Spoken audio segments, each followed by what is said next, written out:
Frank here. Supervision, repair. Kadik, kataf, anti-kutipe. Kadik. Ashika, mabomba kutika, mataka kusazika. Yeah, bad from me born, put effort.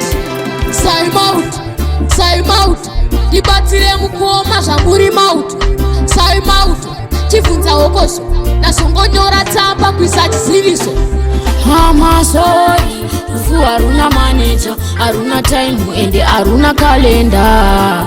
Chinyarara kuchema iwe sorry. Ufu aruna manager, aruna time ende aruna kalenda. Chinyarara kuchema.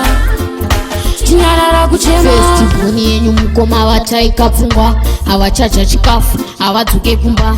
Ndoona kunge sekuru vakabata mshonga, ava matambudziko namoya kundishupa.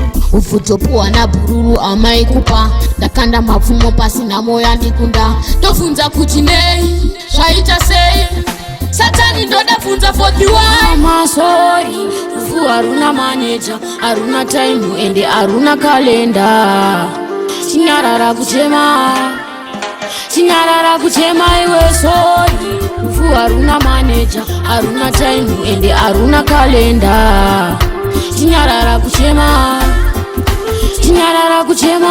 Dai muripo ndichigara ndakapona, munditigara mumba tidzivirire corona but chava chirungu havachambodishona. Iye zvino zvitopona kuwanda nemakona but marasta vondida sechamba chavamona. Dai ndine airtime munhare ndambofona but matambudziko akunditsoma sisi votengesa nyama pandachema namukona. Mama sorry, ufu aruna manager, aruna time ende aruna kalenda.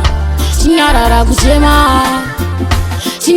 kuchema iwe sorry. Ufu aruna manager, aruna time ende aruna kalenda. Chinyarara kuchema. Festivuni yenyu mukoma wataika pfungwa, avachacha chikafu, avadzuke kumba. Ndoona kunge sekuru vakabata mshonga, ava matambudziko namoya kundishupa.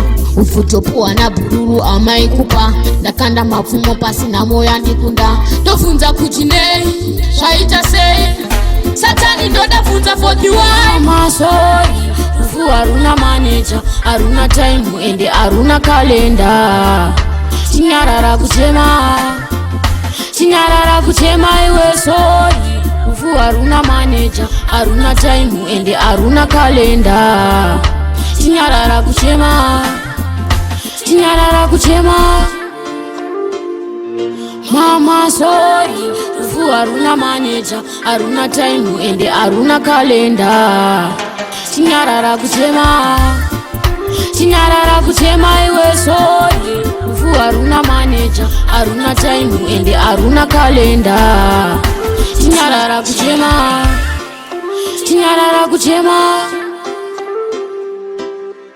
Frank here.